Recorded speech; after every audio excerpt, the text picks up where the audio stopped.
preparing the dough in order that as soon as the oven is hot enough, she can quickly throw in the bread. That's what the Braisa says, and therefore the Braisa says, so too comes Pesach, every Yid has to make matzah in the same way. Every Yid needs to make matzah lechem oini the same way the poor man bakes his bread. Now what in the world is the pshat in that? So the simple meaning is that when the poor man gets the oven going, he doesn't have much time, he doesn't have too much wood. So if the wife's going to start making the dough after the oven is completely heated, right, it might lose its heat. So she gets everything prepared before, so they can do it very quickly. And the message is, so too, when you bake matzah, it doesn't matter whether you're poor or wealthy. When it comes to Pesach, everybody bakes it like a poor man, meaning the haste. There's an urgency to get it going so it doesn't become chametz. That's the simple pshat of the Gemara. However, the Rosh on that Gemara quotes from Rav Hai Gaon, that Rav Hai Gaon says that when a poor man bakes the bread, he and his wife, the two of them do it together. They don't go to the bakery and buy bread. They can't afford it. So they do it themselves. So what the Gemara means is on Pesach, everyone has to bake the matzah themselves. You got to bake matzah the same way a poor man bakes his bread. Just like the poor man, he does it at home, it's he and his wife. It's a heimish amaisa, it's within house because they don't have the luxury to go to the local bakery. So to Pesach, everyone does it themselves. Meaning you should not rely on somebody else, you should oversee it yourself. And this is from Rav Hai Gaon, and this is the source of the minig that many people on Pesach will try and do everything themselves. Some people make their own wine. Some people, whatever it might be, whatever chumras you're able to do, according to Rav Hai Gaon, is pashat pshat in the Gemara. It's actually the pshat in the pasuk of lechem oini. So it's almost, in a way, it's almost deraisa. Squeezing our own oranges? To some. You have those that say, as if the orange juice that I make with my hands have shilas, but the Tropicana there's no shilas. On the other hand, according to the Hai Gaon, no, the Gemara says you got to do it yourself. The chumrah is that you do it yourself. That's the chumrah, and you do it, and you do the best you can. You do the best you can. Now the truth is, Pesach is full of chumras, and the reason is Pesach is the birth of the Jewish people, as the Psukim in Yechezkel speak about the girl. The whole story of the girl there that was rescued, she was found misbaiseses b'damayich, she was found wallowing in the blood. Not to go into the whole story, but we compare that on Pesach the Yidden were born. And the Yidden were born, and the Eibishter found us, and he cleansed us, etc., etc. When a baby's born, you don't take any chances. You give them the healthiest, the purest, right? For an adult, even for an older kid, no, they'll have a candy, no, you'll eat something you can afford.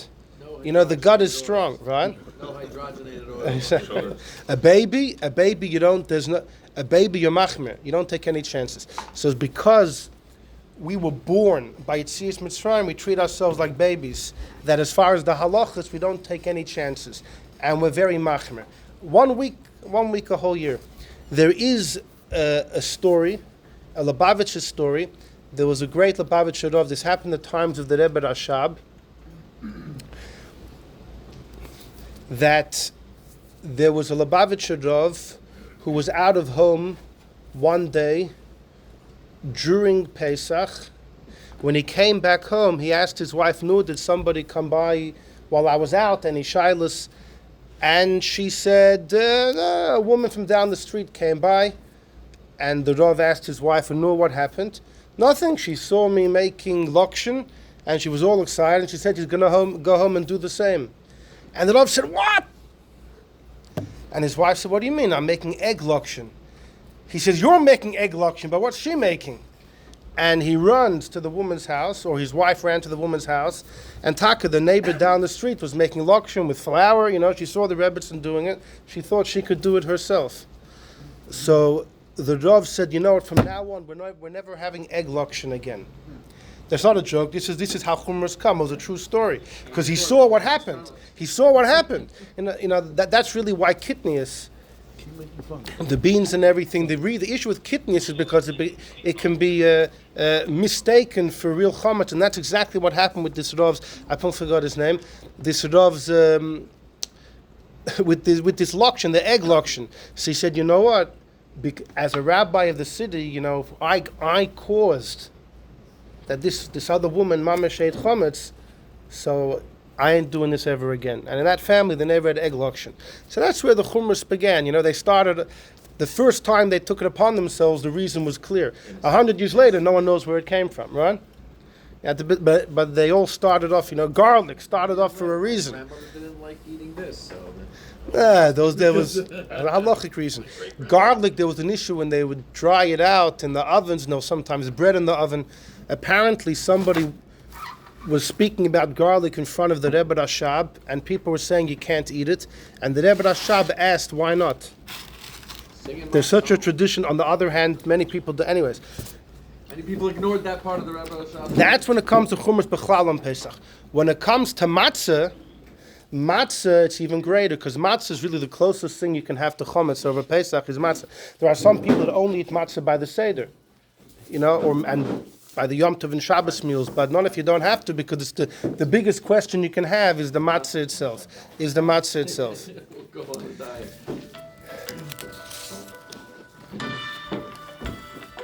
There is a Maisa, Reb Chaim Brisker. Cool, von alle Seiten. Sorry? The Vilna Gaon, right, yeah. So you should make alachilas matzah. Oh, he did. The Balamor asks why we make a mitzvah on Yeshiva B'Sukkah all Sukkahs, but you don't make alachilas matzah all the days. He says because there's no mitzvah that you're fulfilling. The Shadda comes the Vilna Gaon, why is there no mitzvah? Why is there no bracha taka all those days? But listen, you're right. There's a mitzvah. On the other hand, there's also there are those that are nervous from matzah, because ultimately this was mamish. There was a potential chametz. Anyhow, when Reb Chaim Brisker was a child, he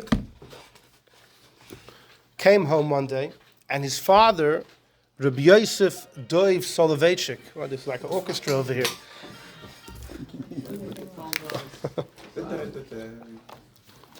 When Reb Chaim Brisker was a kid, he comes home one day, and his father, the famous Yosef Doiv Soloveitchik, JB. The original JB, in the times of the Tzemach Tzedek, he comes home with a big smile on his face. So his son, Reb Chaim, says, Tata, what's the big smile? What are you so excited about? So his father says, this year we're having real Mehuder Dikamatzis. So Reb Chaim asked his father, well, what happened this year? So his father said, listen, I was in the Matzah bakery, and I was trying to implement all of the chumras that Rabbi Yosef Dov Soloveitchik had, but I felt that something was skipping my eye. I felt that it wasn't. I was not satisfied. As I exited the matzah bakery, I bumped into a guy, Yankel the shoemaker, and I said, Yankel, because this Yankel used to also make his own matzah. I said, Yankel, what special chumra do you have when you make your matzah? So he says, Rabbi, I'm not a big scholar, this Yankel says, but the day that I make matzahs, when I daven in the morning, I cry, Eibishter. I'm a simple Jew, but please help that my matzahs that I have for Pesach should be mehudadik, should be special, beautiful matzahs. So when Rabbi Yosef Dov Soloveitchik, the Beis HaLevi, heard that, he said, Yankel, how about we switch matzahs? So Yankel said, Rabbi, you got to be crazy, but if you're willing, I'm willing. So the Beis HaLevi then came home, and when he saw his little son, Reb Chaim, and Chaim asked, Tata, why are you smiling? He said, this is why. This year I have special matzahs. No, so little Chaim turned to his father, and he said, the Eibishter apparently answered Yankel's prayers. Yeah, he asked for Mehuda de Kamatzas and is getting them. Anyhow, there is a... That was his giving it, made his matzahs, meaning, I'll go for fine. It wasn't hard for him to give. For Yankel, it was the biggest pleasure. No, What do you say? The Beis HaLevi. Yankel was young. Fine. give away his own holy matzahs to some regular shoemaker. He honestly thought, now the reason he did that, it's like the Rogatchover said. The Rogatchover said, if I would make my own matzahs, you have to be worried for a million things. But if somebody else makes it, Eid echad ne'emun bisur, and one witness is believed, God says I could trust him. If I make it, I know all the issues that perhaps I could have been more careful about or not. But if someone else makes it, it's pure, it's scot-free. So but Pashas, when the Beis HaLevi thought halachically he would actually be better off with Yankel's matzahs. You're saying it was a Mesiras Nefesh on his part. No, I think he, either way. The point is that besides for all the chumras on Pesach, there's a special chumrah in making matzah. And that is how we enter our discussion for tonight. So please go to number 1 on the sheet. Number 1 is a Gemara in Psachim. It's an innocent Gemara. The Gemara is discussing if on Pesach, the matzah you have happens to be the matzah that is brought along with the carbon toida. We learn about this week in Chumash. There are certain carbonas that alongside with them matzahs have to be brought.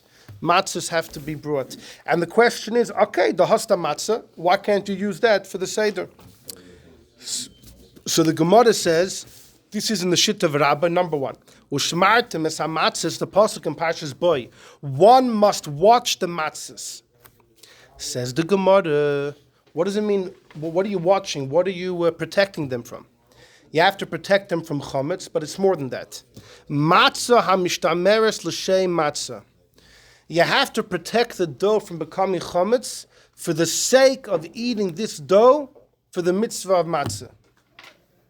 It's not enough to protect it from chametz. You have to protect it from chametz for the sole purpose of eating it l'shem matzah. Like Beis Shammai and Beis Hillel disagree l'gabe a sukkah. If one puts on the schach 6 months before Tishrei, during Pesach he wants to have his seder outside and he covers it with schach and everything. According to Beis Hillel, Minat Torah, it's a good sukkah, come sukkahs. Beis Shammai says no, a sukkah has to be made l'shma. The schach has to be put on for the sake of the mitzvah of sukkah. That's the opinion of Beis Shammai. We talk a pasuk like Beis Hillel over there, but you see that debate over there. Well, similarly, exactly, yes. Yes. That's a shaila. If you did it for sukkahs years ago, according to Beis Shammai, is that good for your whole life? Or do you have to renew it? After 12 months, shikha sets in halacha. 12 months is considered the time for forgetting something. So the shah is after 12 months, if you forget, is a lishma the din that you or it's a din in the schach? Either way, when it comes to matzah, it's a clear Gemara. The Gemara says the matzah has to be protected from becoming chametz for the sake of using that dough for the mitzvah of matzah. But the matzahs that are brought together with the carbon toida, when they were baked, they were checked upon, they shouldn't become chametz. But not for the mitzvah of the night of the Seder, for a different reason, and therefore it doesn't count. Yotzes Azu says the Gemara excludes the matzah that accompanies a carbon toida. She'ein mishtameres l'shem matzah. It wasn't protected for the sake of matzah for the night of Pesach. Elo l'shum zevach. It was protected not to become chametz for a separate reason, because the carbon toida needs to have matzah, but it's nothing to do with Pesach matzah. So what do you see from this Gemara? When it comes to matzah, not only it has to be watched and protected, it doesn't become chametz, but there has to be specific intent that is protected in order to use this piece of dough for the matzah of the night of the Seder. Okay, it sounds pretty simple. We go to number 2. Number 2, we have a bit from the Alter Rebbe, and you'll tell me what you think. Then we'll see the Taz in number 3, and then everything's going to explode as we get into the major controversy of the machine matzahs. It's going to get hot, which was one of the issues with the machine matzah as well, that it was getting hot. Anyhow, number 2. We just need this just for the background, just for the base of everything. Says Alter Rebbe in his beautiful words, Ein Adam Yoytze Yedei Chavasai Ela B'Matzah Sheshomer Yisrael Michimutz L'Shem Pesach. You can't be Yoytze the mitzvah of matzah unless a Yid watched it from becoming chametz with the purpose L'Shem HaPesach, for the purpose of using that dough for the mitzvah of matzah. Shenemar, as it says in Parshas Boy, Ushmartem es hamatzahs, you have to watch it. Sheyishmereno Yisrael, a Yid must watch it. L'Shem matzahs mitzvah. Right? You ever walk into the thing, you see all the old women going, L'shem matzah, mitzvah, L'shem matzah, as the... And this is the reason. A Yid has to do it, and there's a shalach, they have to say it or think it. Usually, L'shma, you only have to think. Even when you make tzitzis also has to be made L'shma. And the minig l'chatchil is you say it. If your tzitzis ever get loose and you retie the knot, the minig is to say l'shem mitzvah tzitzis and then tie the knot. Although really you don't have to say it's enough b'machshava. But either way, better to say it. Chassidim always said, kol ma'ored hakavana. The speech awakens the intention. That's why by davening we daven loud, you sing during davening because the koil is ma'orer, it awakens the kavana. So too when it comes to lishma, there's an inyan of saying it. When you say it, you remind yourself, you don't get distracted. Fine. Continues the Alter Rebbe. V'yesh oimim, some believe, l'shem mitzvahs be'erev toichlu matzahs. Some say you actually have to have in mind the be'erev toichlu matzahs. Okay, the shal is what's that adding over the first one? The first opinion says you have to have l'shem mitzvahs matzah, and here you have to have in mind the pasuk. It seems to be a slight, a very small argument. But v'yesh oimim, some say, says Alter Rebbe, l'shem mitzvahs matzahs shivas yomim toichlu matzahs. You're supposed to have in mind that the pasuk of all 7 days eating matzahs. Dahainu, that means she'im shomer l'shem matzah shechlinim b'zayim pesach yotzeba. So the second opinion is more lenient. The second opinion says if you had in mind that I'm going to be eating this as my matzah over the 7 days of Pesach, yotzeba, right? So the other opinion says you have to have in mind the actual mitzvah of the night of the 15th. This opinion says no. As long as you have in mind you're making it for matzah that you can eat over the 7 days is good. Fine. Next paragraph. Umau shimur zeh ha'amur b'Torah. Seems more stringent. No, it means No, it's even. Yeah, exactly. Specifically for tonight. You didn't have in mind to do the mitzvah saseh of eating matzah with this dough. You had in mind that you're going to be eating this over the 7 days of Pesach. It's good enough. It's a kula. It's a kula. Now, ma'o shimur zeh ha'amur b'Torah. What does shimur mean? So it says out to them, Ksheroya oisa kroiva lava lidei chimutz. You see it coming to the flour is with the water, and it could come into chimutz. Yishmerena, you protect it.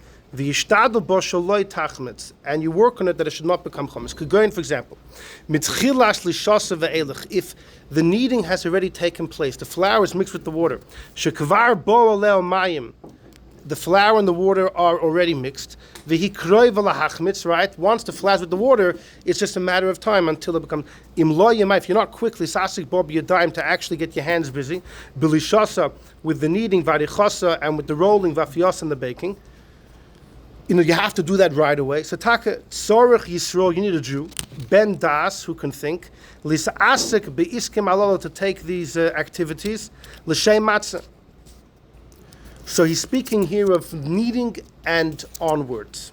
Avaloi nachri, not a guy, and not a cherish, not a deaf mute or a shoit or a kid, as it's explained in Siman Tov Samach. So Alter Rebbe says over here, from lisha ve'elech, once the flour is with the water and onwards, the shmira, how do you protect it from becoming chametz?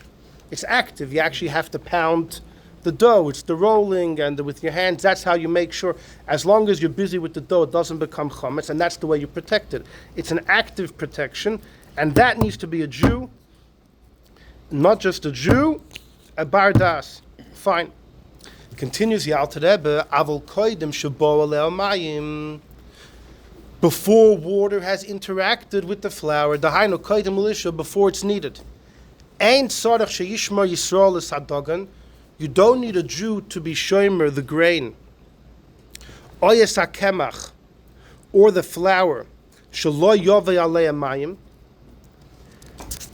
The flour while the flour is sitting, you want to make sure it doesn't get wet, obviously. Or even the dog and the grain, we don't want it while it's in kernel stage to get wet either. But in such a case, you don't need a Jew. Elokol dogan shebola fanenu. If you see grain in front of you, the einon royin shum chash chimutz, and there's no apparent concern of chametz on the grain, you go to the marketplace and someone's selling grain, or perhaps someone's even. We'll say flour and you could buy it and grind it. The kol kemach, so you can go to the store and buy flour. Abola fanenu. The einon royin by shum chash chimutz. You don't see any issue of chametz. You can go buy, in theory, you could buy this flour. You don't have to be concerned that maybe the grains got in touch with water, or maybe this, maybe that. No, you can make even matzahs mitzvah. We're not concerned maybe kemach zeh came from grain that water fell on it and it became chametz.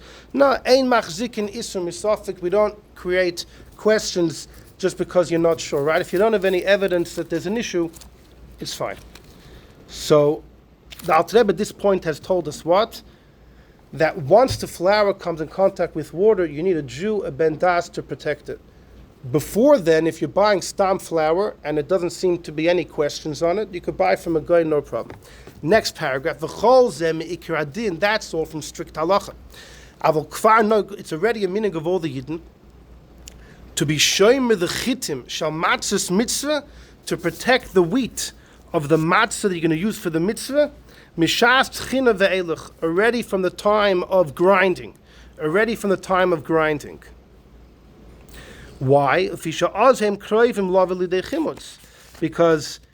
it's already possible that it can come chometz at that point.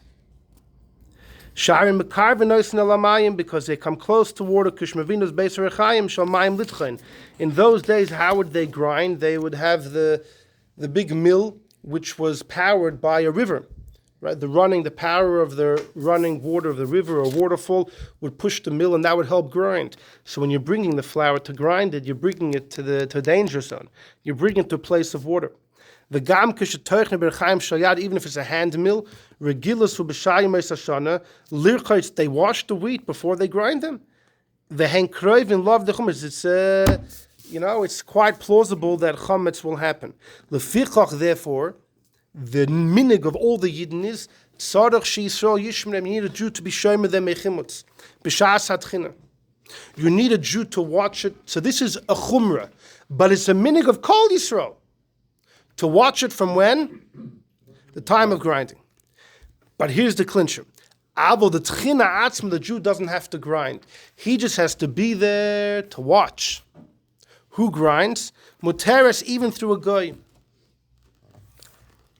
For example, berechaim shel yad, because if it's by the water, it's just the water pushing it. If it's a hand mill, so you have a guy moving it with his hand, it's fine. As long as Yisrael ben das yamoid al gabav, as long as the Jew watches it, mitchilas hatchina, from the beginning of the grinding, ad soifa. But you can't have a chay to show to the cotton watching, obviously, because they don't know what they're saying. If it's a mill by the water that's being powered by the river, you can't have a cheirish shayr to the cotton watching it, because they don't even know what they're witnessing. So the Alter Rebbe is saying is like this. Really, it's all about when the flour touches the water, kneading and onwards. Before then, really, you can go to the Publix and buy flour. You don't have to be, if it looks fine, you don't have to be concerned. However, the minig of Kol Yisrael is to bring the Shmura earlier. Already from the time of grinding, and the Beis Yosef says even already, if possible, from the time of harvesting. But there's a big difference. What? What is the Indian of Yisrael own a Gabba? What is Yisrael doing more than the goy? Okay, so exactly. But the difference is, even the minig to bring it back to the time of the grinding of the flour or the time of the harvesting is only to supervise, to oversee. The actual work could be done by a guy, or it could be done by a cheirish to the cotton, as long as there's a regular Jew who's watching. So the shaila is, wait a second, why?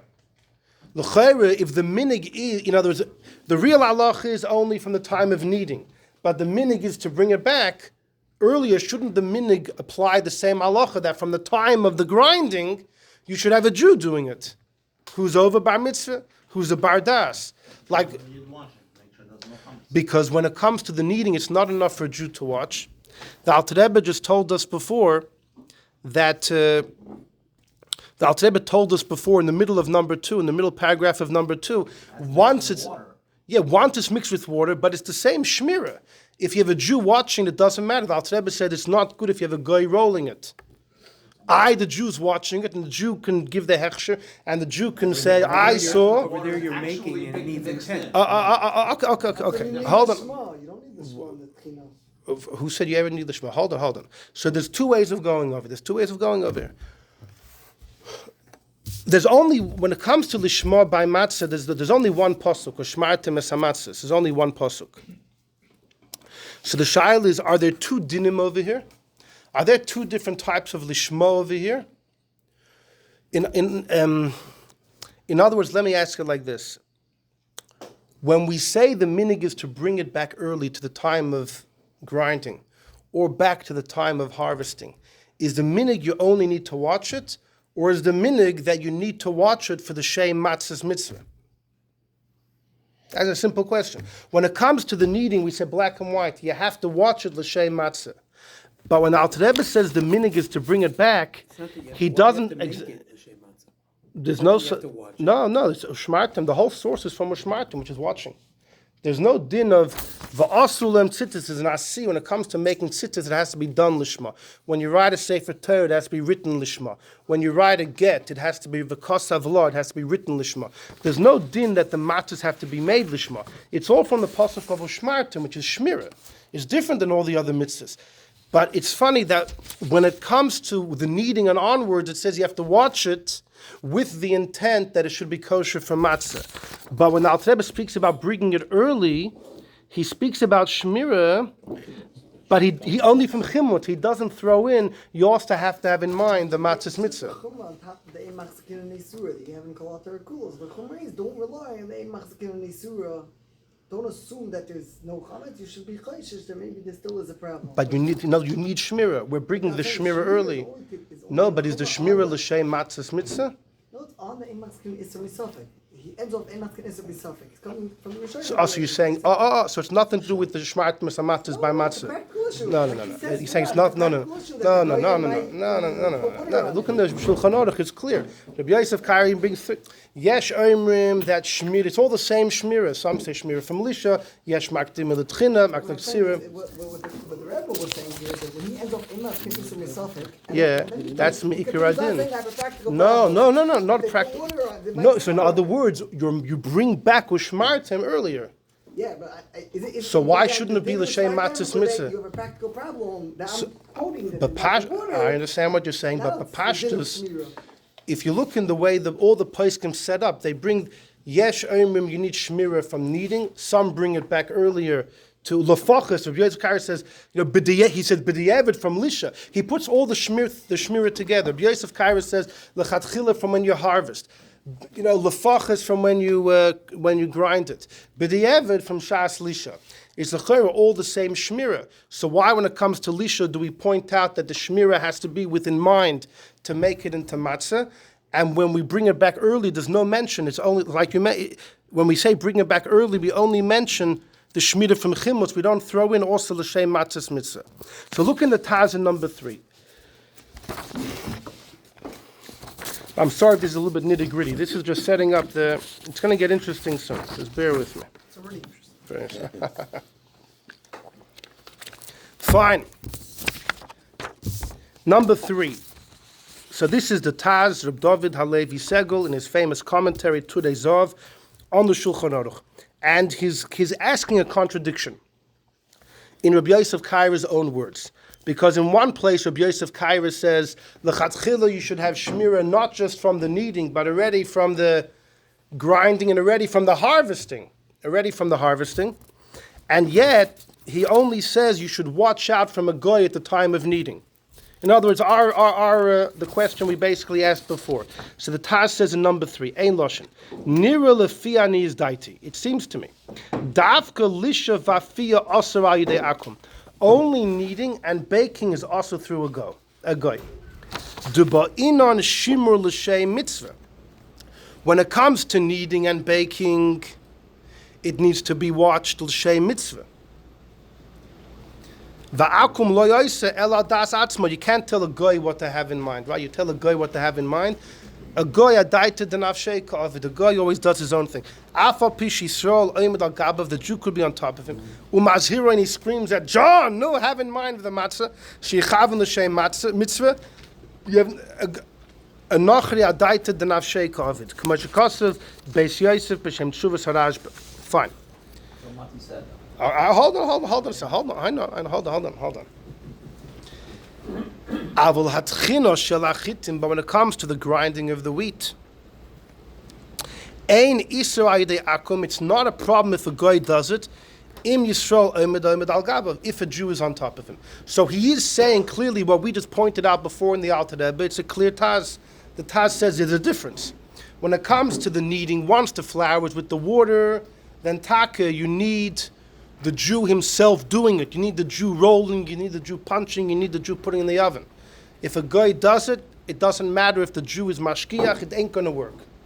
But when it comes to the grinding and for sure the harvesting, you can get a guy. But wait a second. Va'afal gav the kosev hatur b'simen tov nun gimel b'shem mashi iltis the tzarach shiyah menatro michimutz.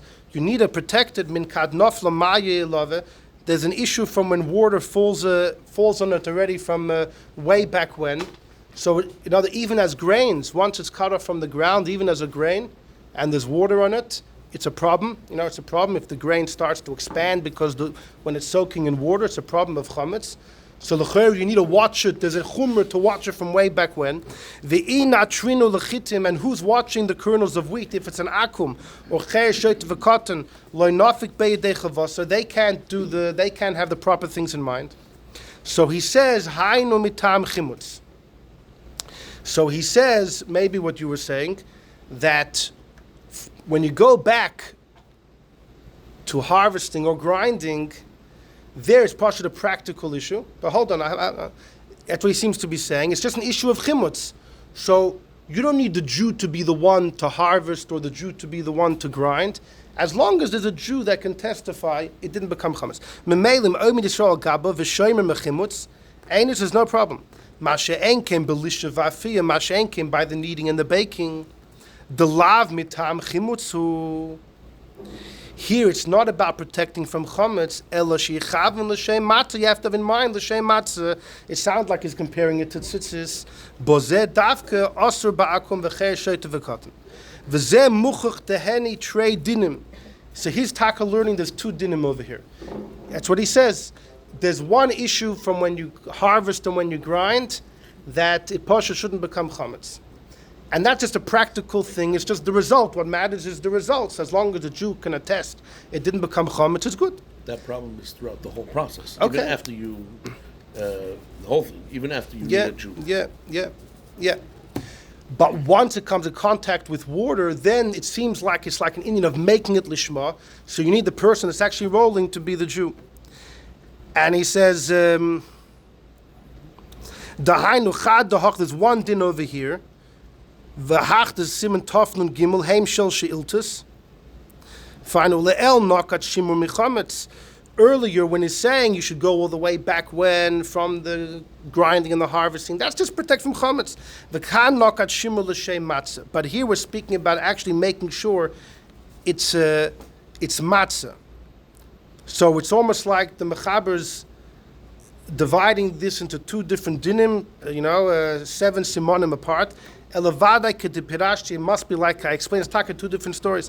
Vatam the ikir asiyas hamatzah hilisha vafia. When do you call it making the matzah? Is when you knead it with the water and you bake it. V'zet sorech l'shem mitzvah. V'zet sorech l'shem mitzvah. Fine. The imkain if so hard the oiser hacha b'shiltus lishmad akum. So when we say a guy can't knead it, it's even if a yid stands over him. Because the yid needs to be the one to actually do it. Masha enken, when you want to bring it back to the time of the harvest, the time of the grinding and the harvesting, it's only about the result that it shouldn't become chametz, and therefore, as long as the Jew can oversee it and can give us the okay and check the box, it's fine. So it does sound like the Taz is saying there's two different dinim. Rabbi Asher Weiss, the big Rav in Eretz Yisrael in Yerushalayim, has a long arichus about this. And he has a big problem with the Taz. How could there be two dinim? It's one pasuk, ushmartem esamatzas. It's only one pasuk. You can't compare it to making tzitzits where it says, the asru, there's a din of asiyah. Or even by writing a get, the kosav law, in the Maisa itself has to be done lishma. When you write a Sefer Torah, it has to be done lishma. You shech the korban, it has to be done for the right korban. But over here it's just Shmura. How are there two dinim? So what he wants to taina, what Rabbi Asher Weiss wants to taina, I think it makes a lot of sense. It is all one din of Shmira. But here's the difference. You know what the difference is before the kneading and after the kneading? And he wants to say this inside the Taz as well, and it would fit also in the Alter Rebbe. There's one din of Shmira, to make sure that the matzah doesn't come to chametz. And he tainas the inyan of making sure it doesn't come to chametz for the purpose that you use it for matzah goes all the way back to the time of the ksira. Right? But the Jew that supervises it is enough. Why? Because when you're harvesting or grinding and hasn't yet come in contact with water, how do you protect it? It's like the Taz and Alter Rebbe said, it's just to make sure water doesn't come in contact. It's passive, right? Nothing's happened yet. It's just to make sure nothing happened. So the person that's touching the wheat is not the one that's guaranteeing. It's anyone, because it's just about making sure the water doesn't touch it. And therefore, I don't care who's doing it, as long as a Yid is there, that Yid supplies the intent that this is being done for the matzah. But once it comes in contact with water, how do you protect it? By rolling it. That by actually bashing it, just smashing it, and rolling it, throwing it into the oven. So therefore, the one that does that has to be a Yisrael who's bar mitzvah. It can't be the overseer. The overseer is the watchman of the watchman. The one that's rolling it is the actual watchman. He's the one that's preventing it from becoming chametz. So that's what he wants to learn. He says the Taz doesn't mean it's mamish two dinim. It's two elements of ushmartim esamatzis. Neither of them are like tzitzis. Right? So according to his mahalach, and this will be the end of the introduction, and we'll get to the juicy part, it's all one thing, to protect the dough that it doesn't become chametz. And in truth, he learns that when you're machmir to bring it back to the time of the grinding, the time of the harvesting, you're also having in mind that you're doing this l'shem the matzah. But who has to have in mind? The shomer. But who's the shomer? That's the difference of where the flour is holding. When you harvest it or you grind it, who's the shomer? Anyone could be. Not the person who's actually getting his hands dirty with it. It's anyone that can see the water didn't come in contact. And so when the Jew is watching it, he is providing the lishma as a borrowed term. In other words, that this is not becoming chametz for the sake of using this for matzah. But once it comes in contact with water, what's preventing it from becoming chametz? The actual rolling, the smashing, the throwing it in the oven, right? That's the shmira. And the shmira has to be done with the proper intent. A goy doesn't have that intent, neither does a chedesh shoyte the cotton. They can't have that intent. And therefore it has to be rolled and worked with by a Jew. Okay, now that we know this, we can get involved in our discussion, which is,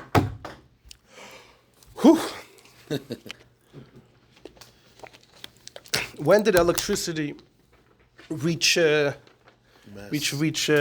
Europe? In the end of the 1800s. But the Industrial Revolution predated the popularization of electricity, and it happened in the year 1835. We have the year 1835. It's the recorded year of the first machine, Matzah. And it was a primitive machine. It was pretty much, the kneading was done by hand. It was just the rolling. There were these big, what they called galgalim, could have been big cylinder, whatever shape they were, and somebody would twist. There's no electricity. It was done by hand. You know, you give a little pull over here, and then these big wheels are turning, and all this matzah is getting squished like a pancake. So it's mechanical. Mechanical machines. Gears Right. and pulleys. Exactly. And that's when it began in 1835. By humans. By humans. Like a rolling pin. So chayr is just like a big rolling pin. Is it a real difference if you have your rolling pin here, or if you move a small handle and you have a huge rolling pin moving in a different side of the room? Yeah. Well, apparently it's a big difference, according to some. Some hold it's the same. So That's only it's- gears. Electricity is a whole. right, nother- yeah, exactly. So it began 1835. It was in I think it was in France. It was in Western Europe, in the more modern, more developed. But it didn't take long until it traveled a little more east. You can imagine the amount of matzahs you have to make every year. This was like a lifesaver, a mamash lifesaver. So it came to Krakow, and it was in the 1850s. So the Tzemach Tzedek is alive. There were great poskim alive.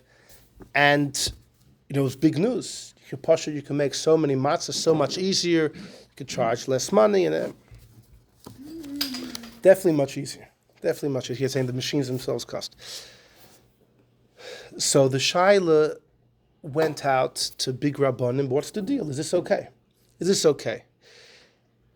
The first Rav who really wrote something strong about it was Reb Shlomo Kluger.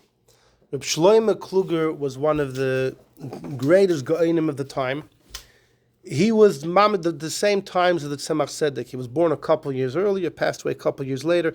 He passes away in the end of the 1860s, but he was born in the end of the 1700s, in the 1780s, and he was a big Rav in Brod. And the Shaila came to him. What does he think about the machine matzahs? And he was vehemently against. And he wrote a whole kuntras called Maidah Lebeis Yisrael, an announcement for the Jewish people. And in it, he wrote, and there were tshuvas of other big rabbanim in it, coming out vehemently against machine matzahs. And the issues were a number. One of them was the machine matzahs, are they perfectly cleaned between one round and the next? If a drop of dough remains somewhere in the crevices, that's becoming chametz, clear chametz, finished. And what's touching that is good, So that was one big one, the cleaning of the machines. Number two, the heat. The tradition of Chazal is that if you have flour with water and there's heat, it can make the chimutz happen very quickly. The whole 18 minutes is when the temperatures are okay. Once it's hot, all bets are off. And apparently the platform, what do they call it? The Conveyor belt? the conveyor belt, exactly, was warm, quite warm, very warm, especially when it's right outside the oven. Those matzahs that were waiting for their turn right outside the oven were receiving from the heat. In a matzah bakery, the matzahs that aren't yet in the oven are far from the oven. But when they're on this conveyor belt, the matzahs that are next in line are right by the oven. Now, I don't know what type of conveyor belt they had at these times, but apparently the matzahs were very close. Because of the machinery, they ended up being very close to the oven. That's a major problem of chimum, of heat. Further, they wanted to make the matzahs round. So after the matzahs were pancaked, for some reason they came out square, they had a round diffus, a round mold. And the reason why they wanted it round, the Yehuda Yale, the Mahari Assad, one of the great poskim 200 years ago, a big tzaddik. In fact, they say that if Bochum were ever being pulled into the war by the government, pulled into the army, they would go to the Mahari Assad, and he would collect his tears from Tikkun Chatzois. He had in a little bottle, and the chveis, they would drink one of his tears, and boom, that's it. They were off. They were off duty.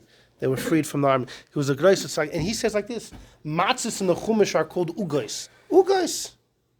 Ugos means round. It means round. They always had round matzahs. So because of that, they wanted to dafka make round matzahs. The issue is when you have all this dough and you make a round, you make a round circle. What about the dough on the side? So they would take that dough and re-put it through the cylinders and the galgalim in order to rework it.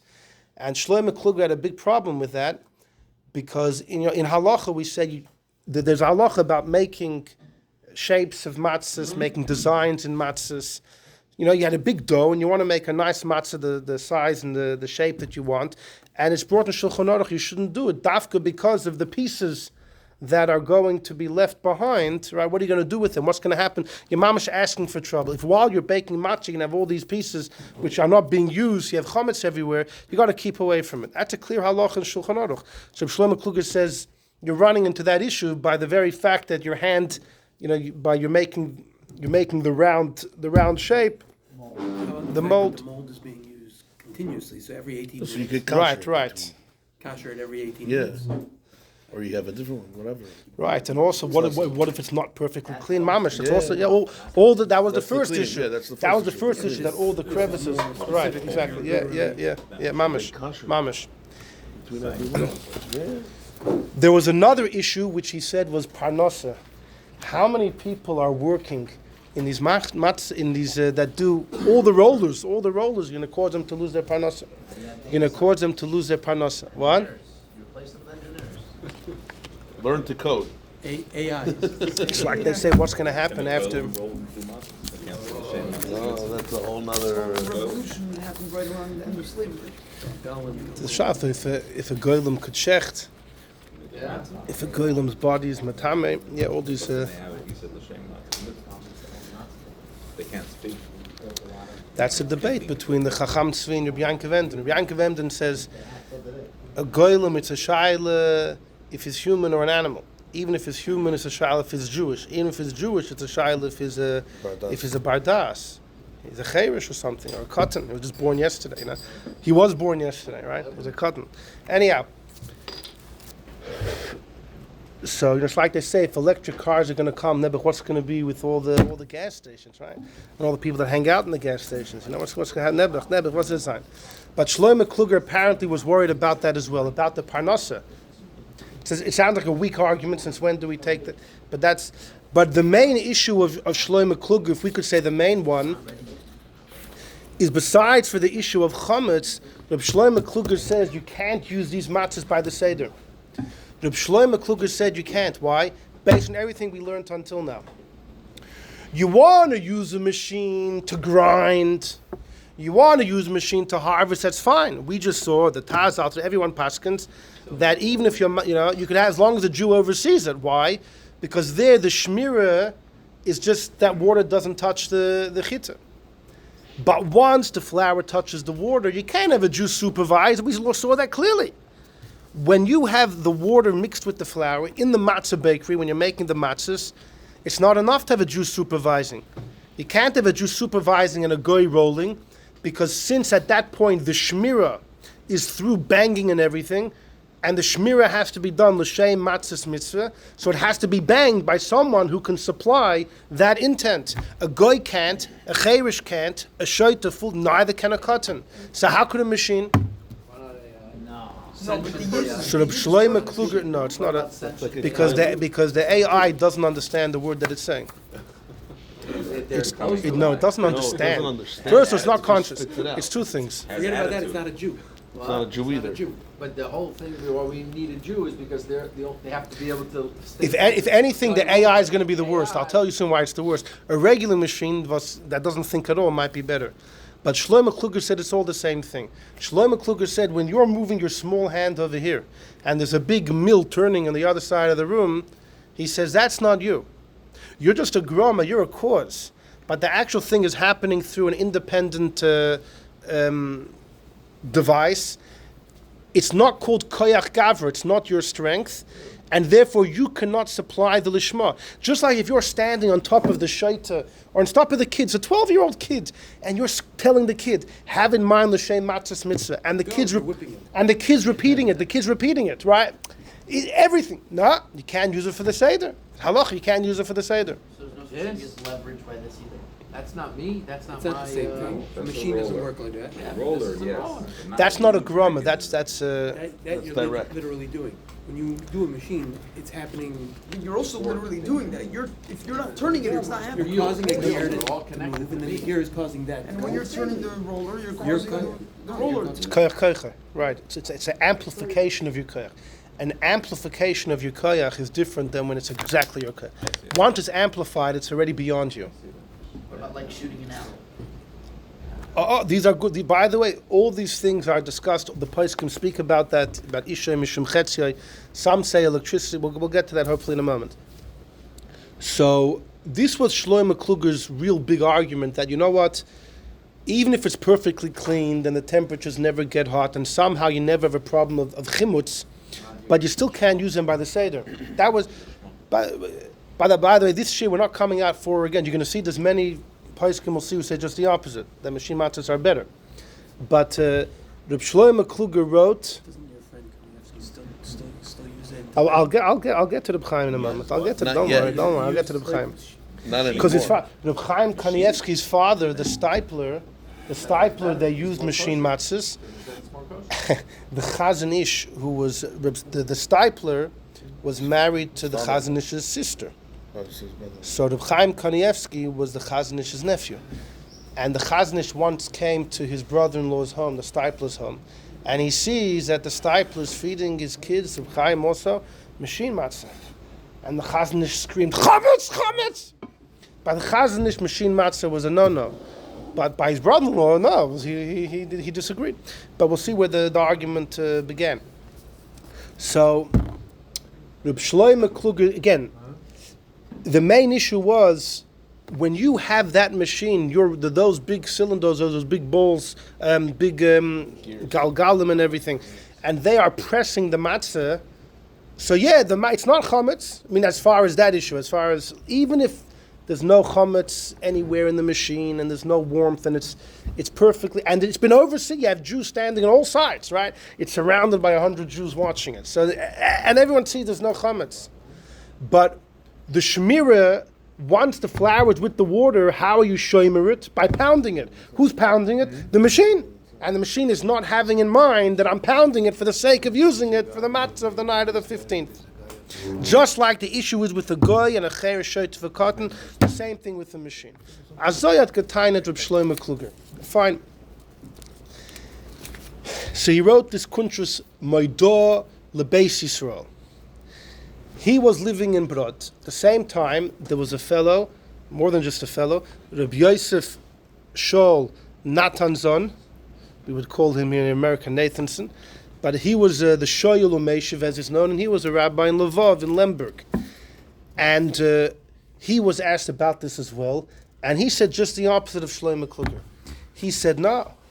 He said that we're all for machine matzahs. He says, as far as the issues of chametz, what do you mean? You clean it out, and those are practical. You could take care of. The parnassa thing, I guess, didn't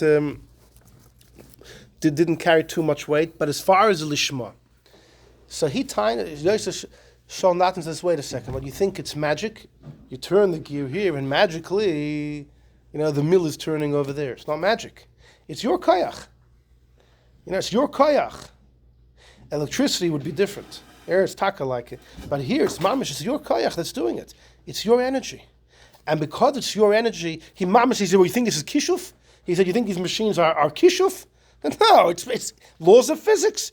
It's your koyach being amplified, and therefore it's all considered koychay. And since it's you doing it, you could provide the lishma.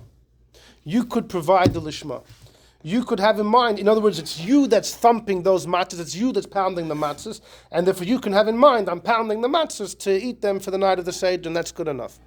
And so he wrote a kuntras called Bitul Maidah, undermining and dismantling, dissolving the Maidah of the Shlomo Kluger.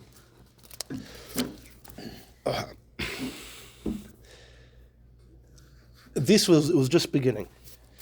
Yosef Shaul Natanson quotes, though, that there was a very important person, one of the biggest Gaonim of the time, Reb Shlomo Eger, the son of Rabbi Akiva Eger, And Yosef Shol Natan's and Tainas, Shloime Eger supported machine matzahs.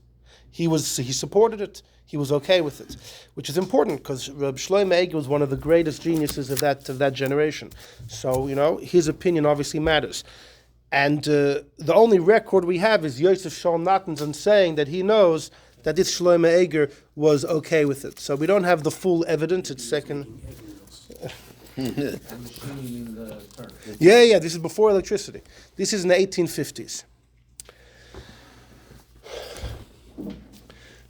The Rabbanim we mentioned until now were Litvish Rabbanim. Then it came to the Chassidish Rabbanim. And a few of them, Mamash took to the issue. Firstly was Reb Chaim of Tzanz. Reb Chaim of Tzanz, the Divrei Chaim, Reb Chaim Halberstam, the Zayd of all the Halberstams and all the Tzanz and Kleisenberg Chassidus. He was a Goin Godel, incredible Goin. The times of the Tzemach Tzedek, he was a Chassidish Rebbe too. In fact, when he was a little kid, he mastered the Rambam Sefer HaMitzvahs. He learned off by heart all 613 mitzvahs as a little child. Somebody asked him, what motivated him to do that? He said, what do you mean? If you're a soldier in an army, you have to know all the laws of the army. How could you be in an army and not know the rules, not know the... Anyhow, he was vehemently against. I tried to print his tshuva, but I couldn't print it from some reason between the computer and the printer. There's a thick wall. I couldn't get the tshuva over. But Reb Chaim Halberstam, Reb Chaim of Tzanz came out vehemently, and he referred to it as Chometz Gomer. Besides for the Lishma, he was very worried that it's Mamish Chometz. I'll tell you that he had an Einokul known as the Kleisenberger Rebbe, the famous Kleisenberger Rebbe who survived the Holocaust. All his kids were killed in front of his eyes in the Holocaust. And Yeah, remarried, right? yeah, he rebuilt. There's a beautiful story with him and the Rebbe and beautiful things. By the years later, by one of the big tsaris in Eretz Yisrael, many people were thinking of leaving, and the Rebbe said, no, stay, God will help, right? But the Kleisenberger Rebbe encouraged people to leave. But when the Rebbe heard about it, the Rebbe said, I understand him. He went to the, I understand him. The Rebbe didn't... what other people said in Eretz Yisrael bothered the Rebbe a lot. But this, the Rebbe... Anyhow, the Kleisenberger, years ago, some of his Chassidim, they built a shchuna neighborhood in Yerushalayim, Kiryas Tzanz. And many people living there were not Tzanz Chassidim. It was called the Tzanz neighborhood, but there were other Yidden living there. And not everyone kept Shabbos until the time of Rabbeinu Tam. Right, Rabbeinu Tam's Tzeisik Chavim is much later than we go, like the Goinim, which is the Alter Rebbe and the Vilna Gaon's Psak. But Rabbeinu Tam's Shitta goes much further. And there were people there that didn't take Shabbos to that late hour. And there were also people that were eating machine matzahs. Mm-hmm. So the Kleisenberger Rebbe heard, he called together an asifa of some of his older Chassidim. He said, I don't get it. All I'm asking is two things. The Jews should keep Shabbos and they shouldn't eat chometz. That's all I'm asking. What am I asking already? You should keep Shabbos and no machine matzahs.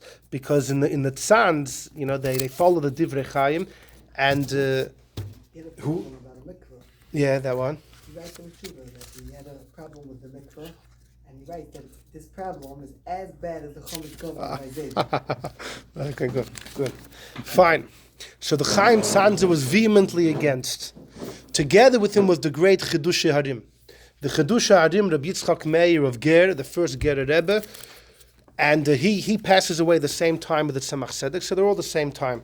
The Chiddushei Harim was also very much against. They were all vehement. Were there reasons because the machines they thought weren't clean? Or? It was all the above. It was both the Chiddushei Harim, the Tzanzer Rebbe. They said that they have reasons that they don't want to reveal.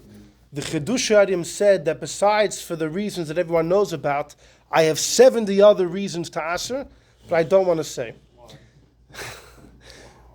Reb Chaim Tzanz says I have a tam komus, I have a hidden reason. Some say the hidden reason was the issue of the parnasa, of all the Yidden Nebuch that would roll and all the people that were getting their Why not say parnasa. the Because once you give the reasons and people play with the When reasons. time comes to Monday, he's scared that he's gonna get backlash. They're gonna start fighting about his reason. Right. The Gemara says about in Sanhedrin, the Eibishter hid the reasons for most mitzvahs. 2 of them he revealed. A king shouldn't have too many noshim, shouldn't have too many, for the purpose that he shouldn't go back to Mitzrayim, and and too many wives and too much money. It's going to stray his heart. So the Gemara says Shlomo Melech said, "Listen, God said the prohibition. God gave the reason. My wisdom will protect me. Now that I know what the issue is, I know I can protect myself." So he thought he was above, not because he's above the law, but once you know the reason, well, it doesn't apply to me. And what does the pasuk say? Noshav hitu es levava. His wives did thwart his heart, unfortunately, and the water. Anyhow, so that's why it's better nicht sagen gar nicht. Then we come to the Avnei Nezer. The Avnei Nezer was a son-in-law of the Kotzker Rebbe, and the Chedush Harim was a student of the Kotzker Rebbe. So you could be sure that the Avnei Nezer would follow the path of the Chedush Harim. The Chedush Harim was much older. The Chedush Harim was originally a student by Yisroel of Koznitz, the Koznitzer Magid, who was a contemporary of the Alter Rebbe already. And when he passed away, the Chedush Harim learned by his son. I think his name was Moshe, but the son of the Koznitzer Magid, who was known to be a big Mekubal in Pnimius HaTorah, but the Misnagdim gave him a hard time. When he would say Chassidus Shabbos afternoon, the Misnagdim would come and pepper him with Gemaras, and it was a little distasteful. By one of these Shabbos afternoons, the Chedush Harim who was there, he put one of these Misnagdim in his place. Chedush Harim was a big gon. He put the Misnagid in his place. And then the Rebbe, the Kodesh Magid, turns around and he tells the Chedush Harim, his name was Yitzchak Meir, Itchemeir, hast mir Machaya given. Itchemeir, your Pasha gave me life. And the Chedush Harim tells his Rebbe, I'm sorry, I need a Rebbe who's going to give me a patch. Not a Rebbe who's going to give me a pat on the cheek. And he turned to leave. And his Rebbe told him, if you leave and darken my Shabbos, God will darken your Shabbosim. The Eibusher wird verstellen Eir Shabbosim. And he said, nonetheless, I need a Rebbe, and he left. And he went to the Simcha Bunim of Pshischa, and after that he went to the Kotzker. The Chedush Harim had many sons, and they all died b'chayev on Shabbosim. Yeah, it was anyways, but the Chedush Harim ends after Simcha Bunim passes away. He goes to the Mendel of Kotzk, who was a great Chedush Rebbe. And we spoke about Sunday morning about the Kotzk and the Avnei Nezer, the beautiful, the Morer Fresser story. Remember, the Morer Fresser was a good story. Not to repeat that. Who was the one who said that? That was the Kotzker Rebbe who said that. But listen to this. The Avnei Nezer marries the Kotzker's daughter in the Kotzker's older years, and the Avnei Nezer was a brilliant mind, a young man. He once had a huge kasha on a Rambam, a mamash, a shturim dike issue, and he figured out that if you explain that the Rambam had a different version of the Gemara, you ever so slightly change the version of the Gemara, the whole Rambam becomes understood from beginning to end. And he went into his father-in-law's room, the Kotzker's room, and he offered this pshat in the Rambam. So the Kotzker told him, why don't you go ask one of the Lamdonim in the Beis Medrash? Go ask one of the scholars in the Beis Medrash. So he found the Chedush Harim. This is the Avnei Nezer found the Chedush Harim, and he told him the word. And the Chedush Harim, he upschlugs the whole thing on the spot. He destroys the whole thing. The Avnei Nezer walks into his shver. He said, you told me to tell it over to one of the scholars. I did. And Yitzchak Meir, he destroyed the whole word. So the Kotzker says, go ask somebody else. So he went and he found the later, the Alexander Rebbe, who was also there in Kotzk. And he told him the word. And Alexander said, wow, he praised it. He loved the whole thing beginning. So the Avnei Nezer walks to his shver and he said, I told it to somebody else and he loved it. So the Kotzker got nervous. He said, I want everybody in my room now. So all three, I want everyone in my room. All three of them came into the room And the Kosker said, what type of learning is this? One guy says it's good, one guy says no good. What type of Bab Mais is this? He says, you know what Pshat in the Rambam is? And he went on a lengthy explanation. And he gave 13 different pulpulim of how to explain the Rambam. So the Avnei Nezer says he understood 7 of them. The Chidushei Arim understood 10 of them. But only the Kotzker knew, he said no one knew the greatness of the Kotzker in learning. But either way, the Avnei Nezer had tremendous respect for the Chidushei Harim.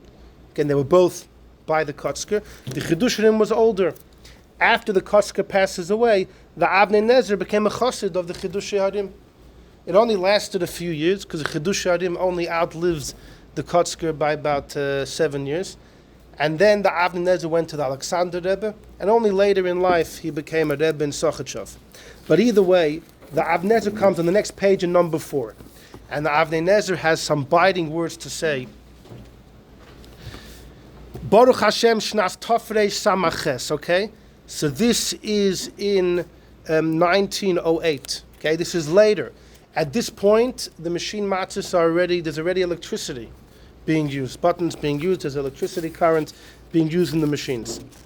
He says, Shamati, I heard, Vatirgas bitni, my stomach is churning. This oirer mechadash, it's come up again to make matzahs on machines.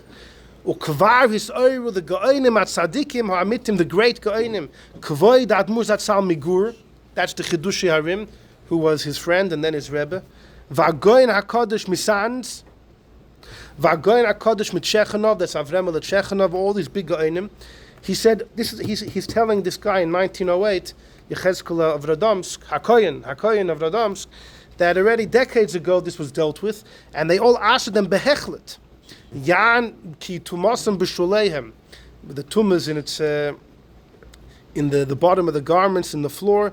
Okay, where is quote? Look at the next line. So many people answered them.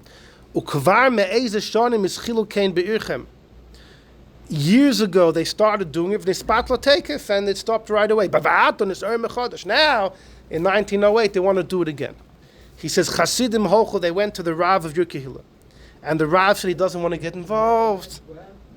The Rav. And the Rav was clever. He says, Ein Reitzilis Arav, He's not getting involved. Loyally Isa v'loyally heter ich zog gar nicht. Ach herelehem, but the Rav did something. He did the following. He showed the people that asked him, he showed them a michtav, he showed them a letter from a Rav Hamatir, from someone who allowed it.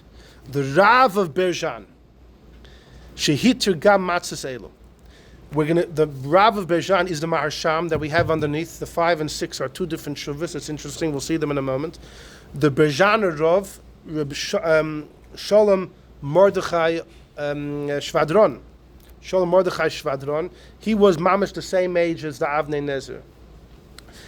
And the Avnei Nezer says, so this rabbi, I guess maybe in Radomsk, whoever the rabbi was, wanted to show the community members, listen, I don't want to say yeah or no, but let me show you a letter that the Berjaner Rav was matter. Says the Avnei Nezer, Ach ma yoyel ze beteiroi. What did this guy gain with the heter? Hachi godul hu marav Melemberg? Is the Marsham any greater than Yosef Shol Nathan Natanson? Rabbi Yosef Shol Zal Shetirim? Yosef Shol Natanson, the big Rav of Lviv, was matter 50 years before the Marsham. Why pull out the Marsham's tshuva? Rabbi Yosef Shol already was matter. Vim calls and nonetheless, this is incredible. Lasher G'dolim Hanal. The people I mentioned in the beginning, the Chidushei Harim, the Sanzer, Asher K'tonom Ava Mimosnov. Their small finger is thicker than these people's loins. B'toyre u'b'yira shemayim. The Avnei Nezer minces no words. He says the Marsham was a big lamdan, but the Chidushei Harim is it's a different ballpark. And because they asrum behechlet, they answer them unequivocally, nispat lo daitoi. He says even Yosef Shol Nathan's opinion is not relevant because the Chidushei Harim and the Chaim Sanzer forbade. V'yodua kama hirish admuz at sal migur. Everyone knows how much the Chidushei Harim came out against al matzahs elu. V'amar, and he said shamatirim. This is another issue. We didn't mention yet. A big issue was you want machines for matzah, and what's next? You're going to have robots working for you on Shabbos. I mean, what's next? You're opening up a packet of worms. You're opening up a packet of worms. And the Chiddushei Harim said, look at it. He said, Shematirim nitir mimaseh nikr. Those that are pushing for Matzahs, who are those people? It's not the people that are sitting and learning a whole day.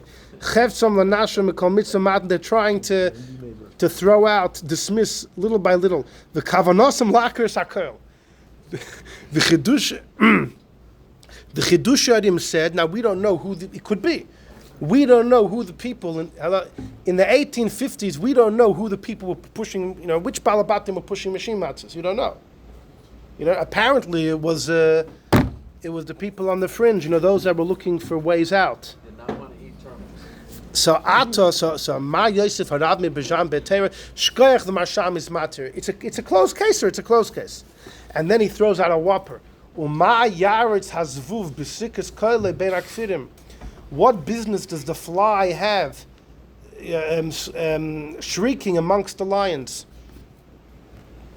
The Marsham is the fly, and the lions are the Chiddushei Harim and the Tzanzer, Reb Chaim Tzanzer. Crazy. You know who said a similar thing? When Avadia Yosef came out against the Rebbe's union of girls lighting candles from 3 years old, right? Avadia Yosef came out, lots of issues. The Baba Sali said the same lashon, exact same words. Yeah. Some say he said more poetic. He said, "What business does a yatush, k'tsus knafayim, a fly without wings, have to do with the nesher shebashamayim, with the eagle in heaven?" Wow. Yeah. Listen, we have lots of respect for Avadia Yosef, but that's what the Baba Sali said. That's it's recorded that he said. Anyhow, but you have the Avnei Nezer saying this about the Marsham. I mean, listen, it's incredible to, anyhow, but kvar kiblu b'midrasenu tasa isrim v'hu b'isur Torah mamish. Says the Avnei Nezer, it's mamish and isur Torah. What? Also his father-in-law. No? The Kotzker? Kotzker was his father-in-law. I don't know what the Kotzker said about it. I assume he was negative, but I don't know if we ever recorded. The last 20 years of the Kotzker's life were the years of darkness. He was in his room by himself, pretty much, very little interaction with people. That was why that Seder had the whole story. The Kotzker passed away 1859. The last 20 years, when this story happened, he was not in the limelight. So we don't have anything recorded as far as I know what he said about Mashim Matzahs. I imagine he would be neged, he was, anyhow, but Isur Torah Mamash. He said, listen, let's go. L'zois on a Mechuyavim Lama, we have to stand in the parrots in the break over here. Befrat B'dur Hazer. This is in 1908 that is writing. The Avnei Nezer passes away 2 years after this. Im Nanich, if we allow them to be Meikul in the Surim, and even on Isur Chometz, what's going to happen? What's going to happen later is Ke'en Arkasa de Masani.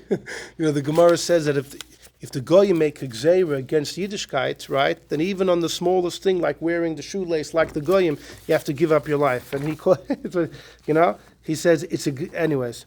Umali, who cares if it's a Gzeira from Goyim or it's from wicked Yidden who are raising their hands to interfere with mitzvahs? Those Jews that were pushing for machine matzahs. That's what exactly. L'zois, he said, yeah, it's very serious. But you have to understand that there's always two sides. This is one side. I want you to go to the base Knesset, base Medrash. I want you to be mefarsim the Isser publicly.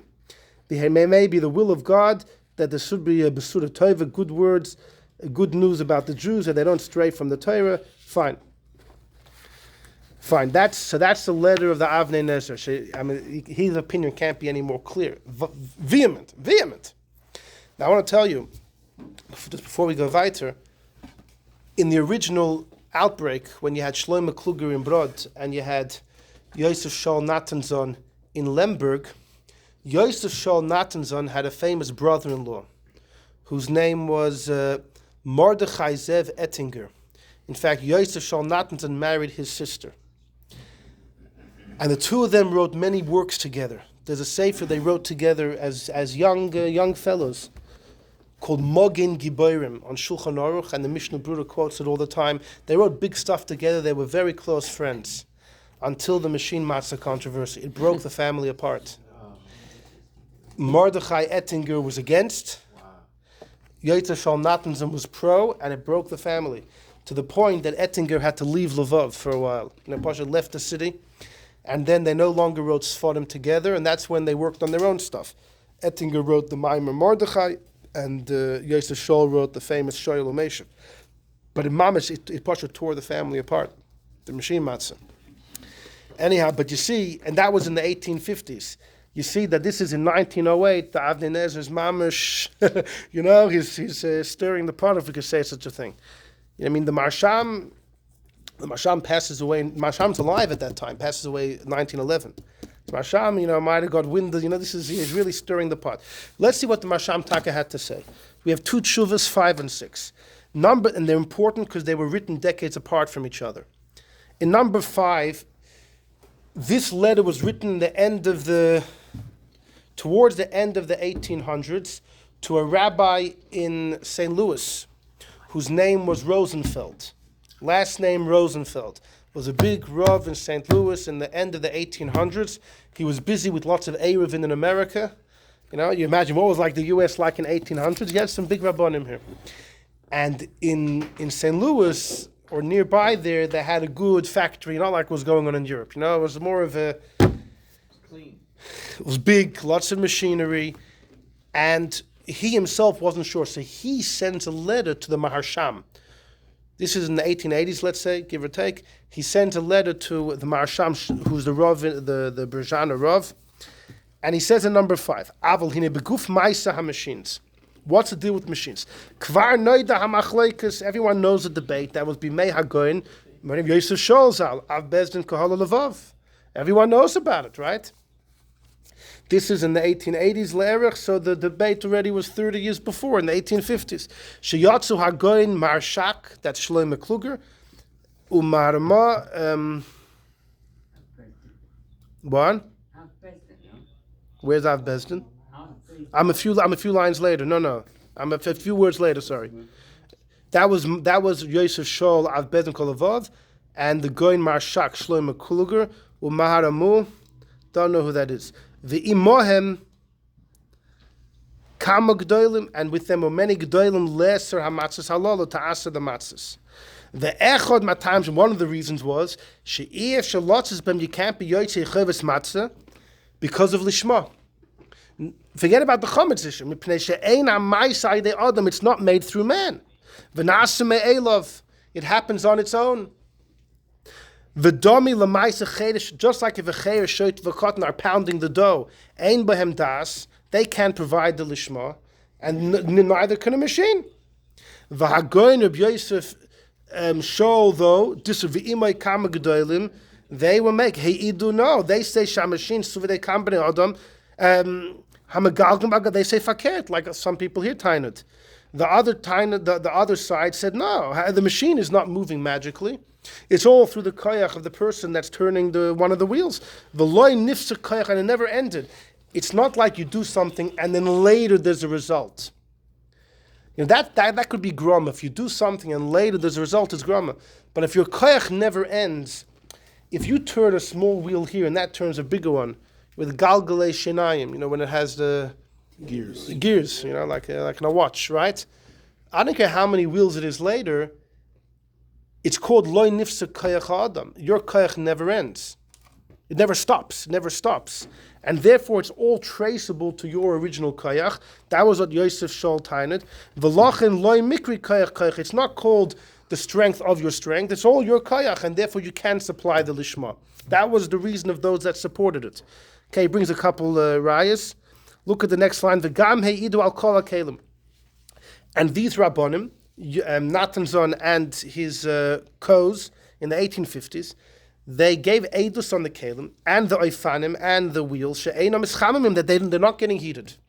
In fact, there was somebody who actually went to one of these places and actually tested it, and he said it's cold. All the stories people said weren't true.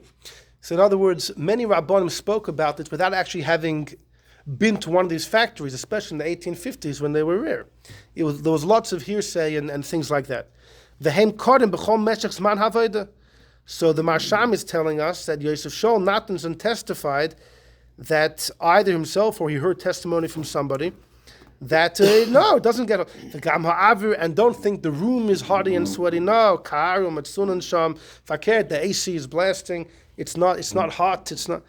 Uktsas marbonim hitiru kivan shetchila sivaga b'koyach adam.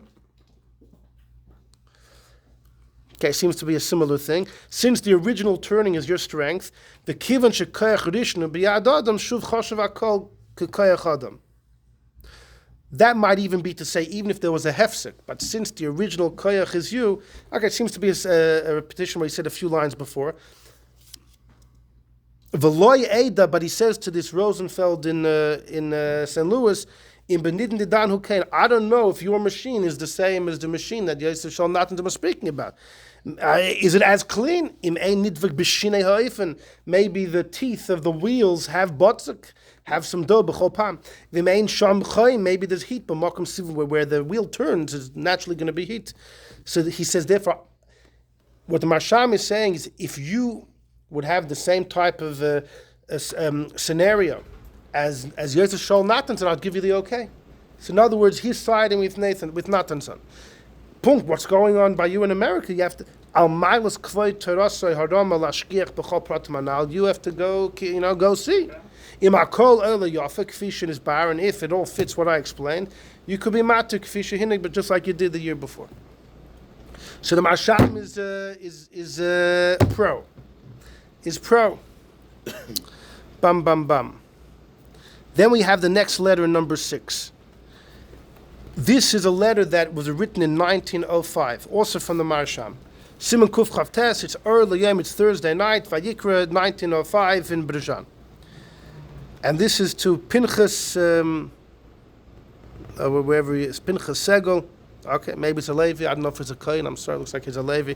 But either way, Michtovoi, Megillah Afa Higiani, I got your letter, there's so many letters pressuring me, I'll answer you bekitzer. Al dvar shailas be'esek ha-machine, machine matzahs. La'arichis ha-matzah de koyach ha-electri. So this was a couple years after the first tshuva. So now it's talking about electricity. The aim boy, Maisa Adam, by electricity, what's your action? What are you doing? Pushing a button. And what does pushing the button do? Turns it on. No, Says, it allows, "Smash."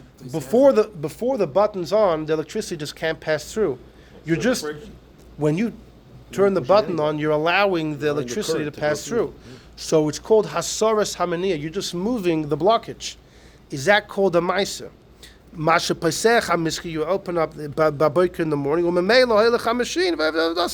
Ein boze maisi adam. There's no action. Zulas ascholas alisha. When you start to knead it. Apparently, the beginning of the kneading was still done by hand even then, but then they would put it in the machine and gegangen. Umasha noisen letoich havaltzin lemachine shel alisha. Now, apparently, even the kneading, only the beginning was done by hand, but the continuation of the kneading was done in the machine.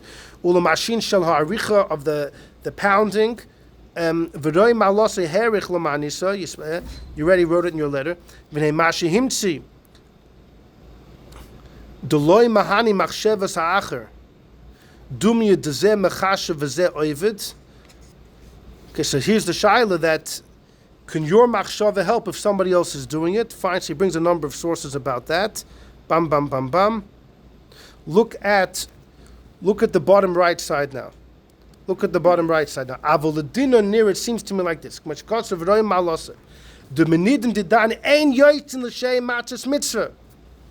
So the Marsham, who was Meikul Netshuva number 5, is Machmer number 6, because he distinguishes between a mechanical machine and an electric machine. A mechanical First night. First night, right? Yeah. But the difference is that by mechanical machine it's lishma, not this. And he says, "Kiven deleka shum ma'isa, there's no ma'isa." And if you're not doing anything, so then you definitely can't be the one to supply the lishma. It's the machine that's doing it, and the machine can't have in mind that it's pounding it to keep it from matzah. The gamla makilin b'machine, that's when mishum das chol nasa through a person. Umemela hakol koyach adam. Hainu, when there's no electricity, mishum das chol idei adam. Avo medin dedam, by electricity, you can't say that. Gama schola ein bayela shemeser haminei. All you're doing is you're removing the obstacle. Psichas ha-miskeres, you open up the electric the flow. How is it loy mechashev ma'isa? It's not considered an action. Fine, and he brings the hasaras hamaneh is not considered an action. Klal, and then he quotes a Mer Nevuchim of the Rambam, where the Rambam seems to say opposite. Aval halacha, you can't be soymech al derech haggadah. Look on the left hand side now. V'al koponim benidin didan shepasech rakam isgeres. By the electricity, you're just opening up the electricity ends up flowing on its own. You cannot be matir lamatzas mitzvah b'shnei leilas harishonos. Right, it's only for the first nights. It's not for the rest of Pesach. But that's the difference between mechanical machines and electric machines. Umikol makom, he says,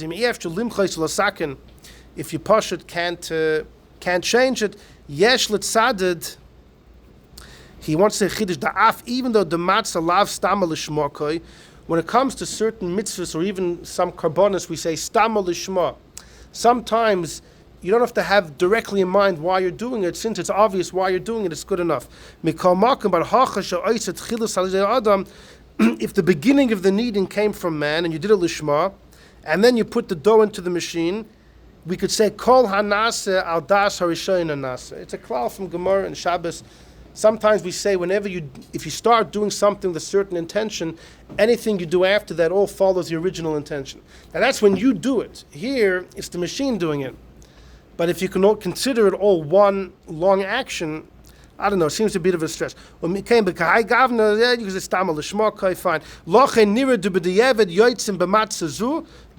could use it. If you have others, then miyois toy of the kaim, it would be good to the first night to have other matzah. And then he just finishes off the im mutu lefos akoponim ela matzah l'shayim mea pesach im yesh ligzor shemish tamshu b'hem al beis leilis. He raises an issue. If you have these electric machine matzahs that you can't use for the Seder, maybe you shouldn't have them around your house the whole Pesach because you might use them by the Seder. You know, so he's creating. He was the one that was makel in the tshuva before, and now he's raising a new issue. Maybe even having them around. Anyhow, so this is the Marsham's take on the matter, which means there's a major difference that he's making between mechanical machine versus electric machine. Electric machine is not ma'aseh ha'adam. A mechanical machine, it is. What did the Rasham say? So I said a couple more things.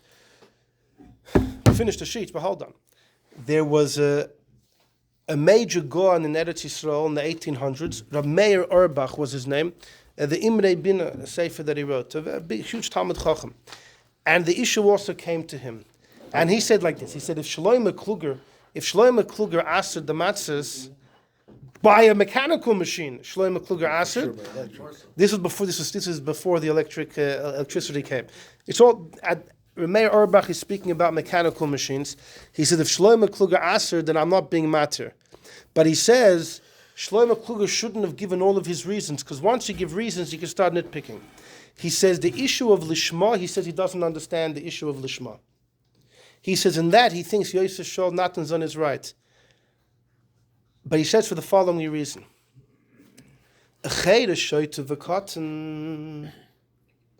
Are not nothing. There's something that gets in the way. They have a das. It's just they're confused about reality, right? Sometimes a kid tells you what happened. It's not what happened at all. A shait and a cheresh for sure. They have their vision of reality. It's just distorted. And therefore you could tell them what to have in mind. But if they're the ones doing it, you can't be sure what they're having in mind, and therefore your machshava can't count for them, right? And you don't know what machshava they're having, so therefore the matzahs are no good. But a machine has no mind, he says. He says if it has no mind, so therefore you can supply. You could supply the kavanah. So that would so forget if the AI is going to be self-conscious. Right. Yesh have a problem. Yesh have a problem. Yesh have a problem. It's dafka if it's nothing. It's dafka if it's nothing. It's almost like they say. A cotton can't be a shliach for you. But your chutz, if you have a courtyard which is mishtameres, which happens to be protected, and a hefker item falls in, you can acquire it. And the Gemara says in Bava Metzia that your chutzner is like your shliach. Your chutzner is your messenger. Now, a kid can't be your messenger. A cotton, you can't make a cotton a shliach because he doesn't have das. What in a courtyard does, a courtyard has das, how could it be your shliach? Go against you. So the vart is the vart's like this. In order to be a shliach, you have to be able to completely remove yourself and imagine that you are the mishaleach. In order to have that, you have to be able to make a conscious and proper decision. The kid can't do that. The kid has enough understanding that he gets in the way, not enough understanding to remove himself, be mavatal himself. The courtyard has no understanding at all, so it's a perfect shliach. It's a perfect shliach. So it's a similar thing, a similar explanation that Meir Urbach said over here about the machine matzahs. He answered them, but because he says it's if Shlomo Kluger answered, I'm not mixing in. But as far as the argument, he says he would say the other way. He would agree to Yosef Shaul Nathanson. But when he stick with it, you need it to be in your. It has to be your power. So that's another. If it's koyach gavra, in other Part words, of that argument. right? The shaila is even if the machine has no mind, but who are you to supply the kavan if it's not you doing the action? Shlomo Kluger time, it's not your ma'isa. There's a few issues. It's bechal not your ma'isa. To which Yosef Shaul Nathanson said, "What? It's magic. Whose ma'isa is it? It's your ma'isa. It's your ma'isa." And because the machine is not capable of having any kavan at all, so your kavanah sets in. These were the arguments pro. So just to tell you, the machlokes never ceased. It continued. The Chassidim as a whole, although the Marsham, by the way, was a chassid.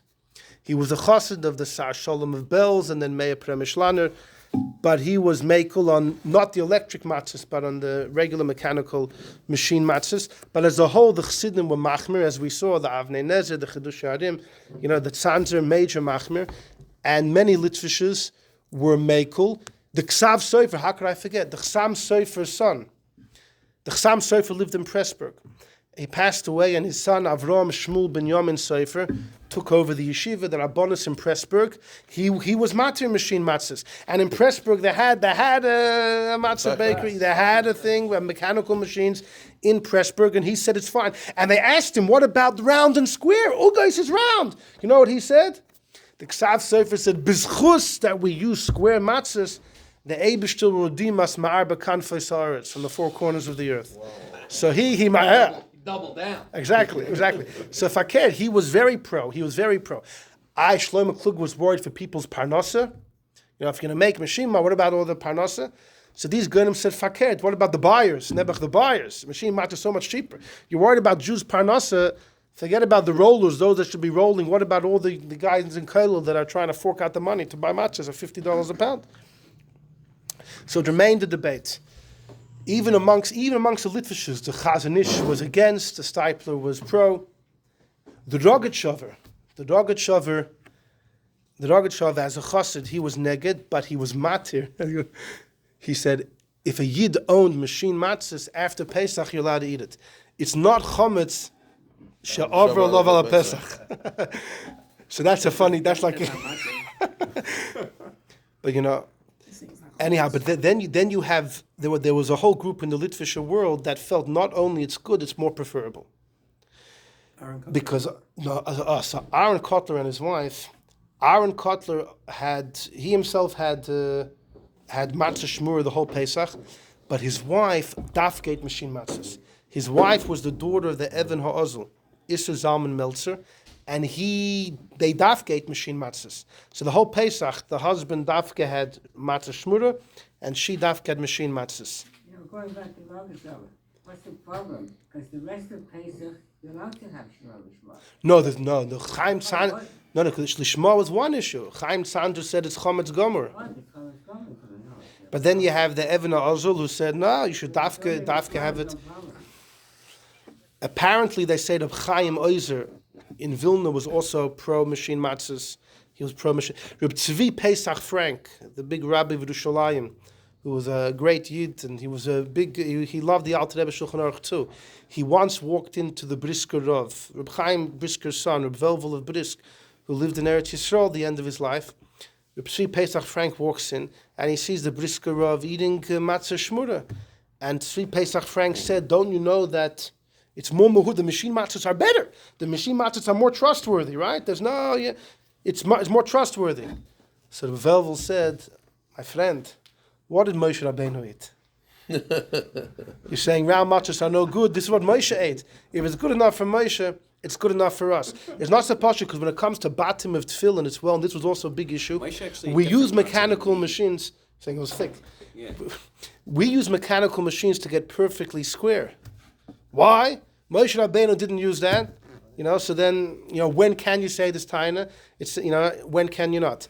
Now, as far as what the Rabbeim said about machine matzah, I'm just going to say,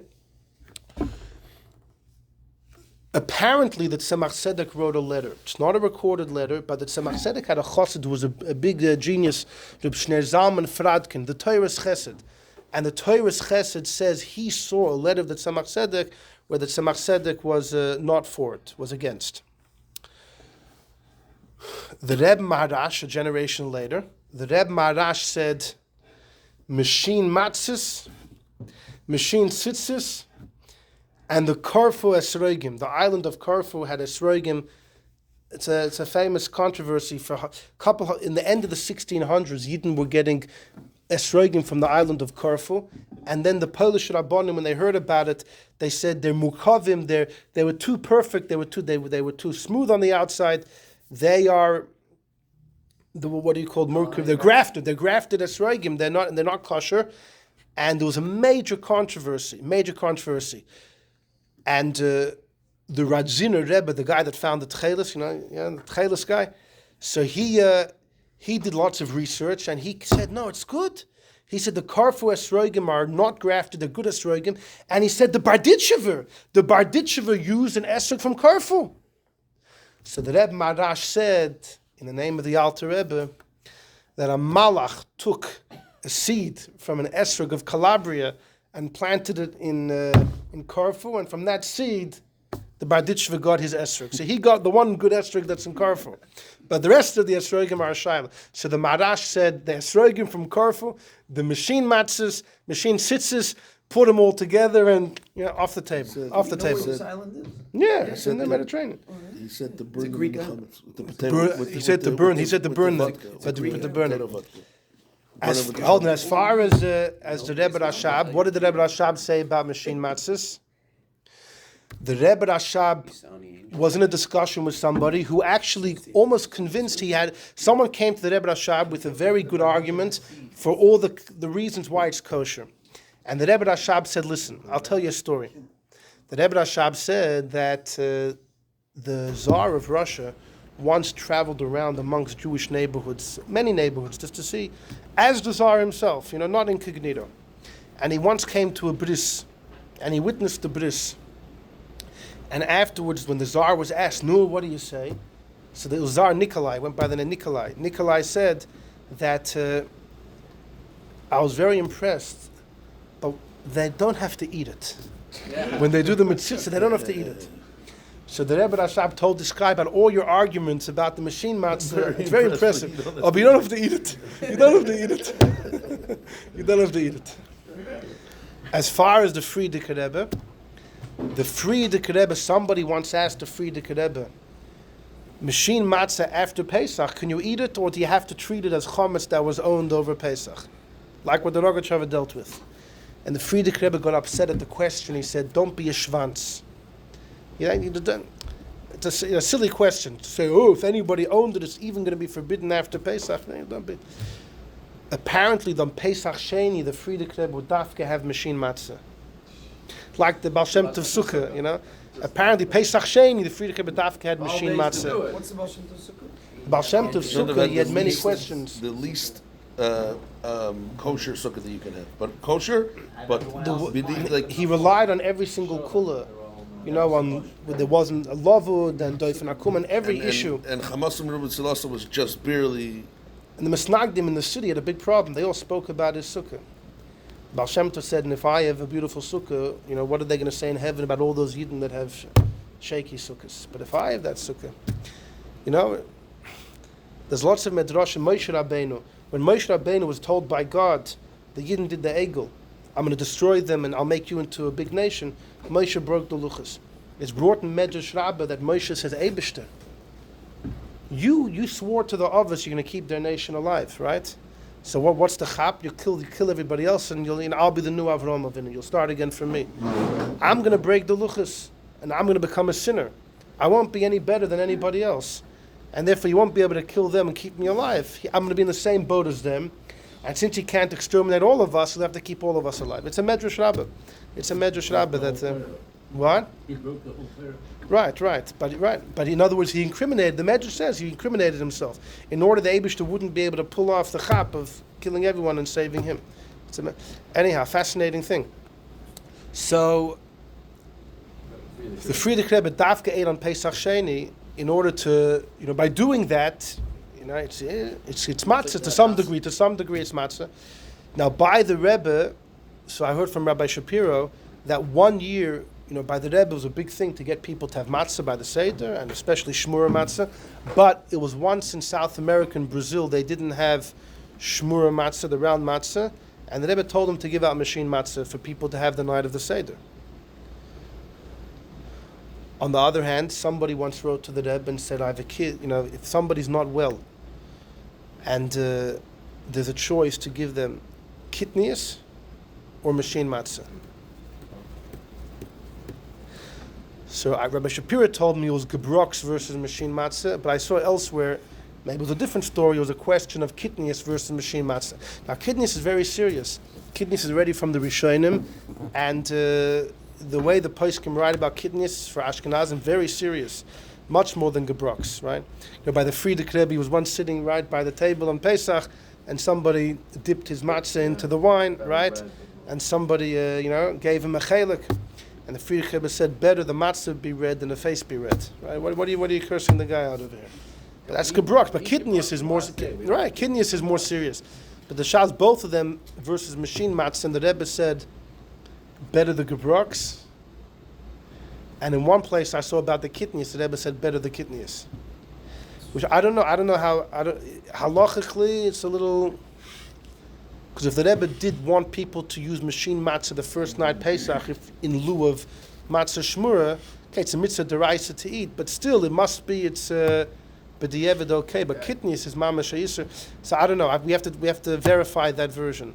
The Brazil story you need to verify. No, that I know. That's for sure. That's for sure. That's been verified. That's kvar verified. That's verified. Have kidney, rice. What? The person. Yeah, but that's fine. Then they want because it's fine. Just like they can marry, two wives. No. It was Ashkenazi who was. The Rebbe Rashab didn't use a fork on Pesach because maybe a piece of matzah got stuck inside and he'd dip it into something. Yeah, listen. And There's in no between shortage of every mouthful, shmuras. he would wipe off his spoon. There's no shortage of chumras. There was, the Friedrich Rebbe once, he told a bacher. There was a bacher who wanted to have extra shmura matzah that was shmura from the time of the harvesting. And the Friedrich Rebbe said, you want shmira? Shmira in the hoizen. Shmira in your pants. Be careful about what goes on in your pants. More than the shmura matzah. The matzah bakery that Blavik. Yeah, he gave a hechsher on machine matzah. was machine matzah. Yeah, it was. So you see, and if it's that or nothing, it's definitely better that. Definitely better. Machine matzah is better. What's the reason? What's the reason to say machine matzah is better? It's there's no dirty hands. It's clean. It's done. There's no mistakes. Apparently they clean it out. Apparently they clean it out. It's more efficient. Yeah. Yeah. Yeah. Apparently the cleansing's fine. Listen, you see, even in 18, Yosef Shol Mattinson said he investigated and they saw that it was clean. Yeah, the machine's there in Europe. They found it was clean. He said to the guy And, St. Louis, I don't know if yours is as good, but if it is, I was just telling you, check it out. Blavik, this story with Blavik was with the machine matzah. Yeah, what was He that? gave a hechsher. Gave a hechsher. He needed clean flour, and he fought the government for the flour. Right. But he made it in a machine. Machine matzahs. Apparently, someone told me once that by the Rebbe's bris. Because it was a factory. Someone told me once that Wasn't by the a- Rebbe's bris. was a government The factory. Rebbe's bris was in Meir Shlomo's house. It was on Pesach. Right. There was machine matzah on the table. Because Meir Shlomo held the machine matzah. The Rebbe's father did not, and they had an argument about that. Really? Something like that. But by the Rebbe's bris, there was machine matzah on the table. Apparently, that's what I heard. But how could they have an argument if Red Leivik must be... That was later. That was years. That would have been later. Like, There was no other matzah. no other matzahs. Yeah, that or nothing. Yeah, so that could be like the Brazilian story. Yeah. That's like the Brazil story. But he fought them on the flour, Flour, yeah, Shmura flour, all the way all the way from, from Katsira. Right, that's a famous story, huh? he went to Kalinin, to the president Not of only did they let, they told him to run the whole thing. the Yivsek to stop. Shkoyach for joining. He went ahead. Hope and you weren't fought- disappointed.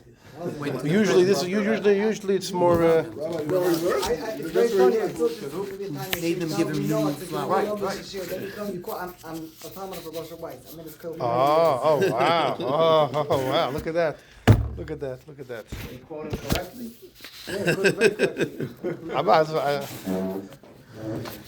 Those that have to make a bracha, right? So Moshe A Weiss. bunch of Chabad guys coming over I'm there. like, wasn't sure whether to stay or not. I told him to stay. Rosh Hashanah, be approved. Wow! So Osher Weiss, though, he has his hand in like many koilos, many yeshivas. No, he's traveling shiurim. He travels everywhere. He has 100 things, but I'm saying he only has two koilim that he actually pays for. Uh-huh. The rest of them are just the people he gives shir But and. then he has yeshivas. He has Yeah. He's a Rosh In addition, Hashanah. right. He stopped being Rosh Hashiva though. He's not active anymore. he doesn't give his He's dying shiurim. now. Dionis, he's a Bezdin. He has the hospital that is in the Shari Tzedek. So how often were you zeicha to hear a shir from him? I'm in contact with him almost twice, 3 times a week. Oh, wow. You read his chuvas ever? I read lots of his Many of stuff. them are written to them. Oh If you go wow! through the chuvas, Where go are through the wow. sefer. What's the name of the sefer? Minchas Asher. Minchas Asher. Go through the chuvas, you'll see my name there. I've seen lots of his stuff, and he's gewaldig. He's gewaldig. He's a Remote, beautiful. remote, yeah. He's posted. He's a peh mapik margolis. He speaks so precisely. So Yeah. and everything This is a one of his big things, hagdorah. Tudinim. He's very anti-Tudinim in anything. Yeah, I know. Yeah. I've seen many stuff like that. It's no Tudinim in anything. Everything's Din echad murkav. Yeah, one Murkav. complicated thing is better Exactly. than 2 separate dinim. Yeah. Tell him you went to South Beach and the rabbi I'm going to tell him you're a believer. You can tell him there's a random guy sitting in the middle of Florida who learns. I read lots of his stuff. Not his chuvas in Al Torah. Online, there's so many. Where do I find it online? There's so many. There's a few websites. Minchas Asher. He just has articles and articles on every topic. Long articles. His knowledge is phenomenal. His clarity. I mean, it's just. It's mamish. So he Is there says, any- this tune about Ebenezer. He said that Ebenezer, out of all the rabbis that have chuvas, he's one of the few that really kept his rebbe out of his chuvas. He's very halachic and very logical. There's a few chuvas that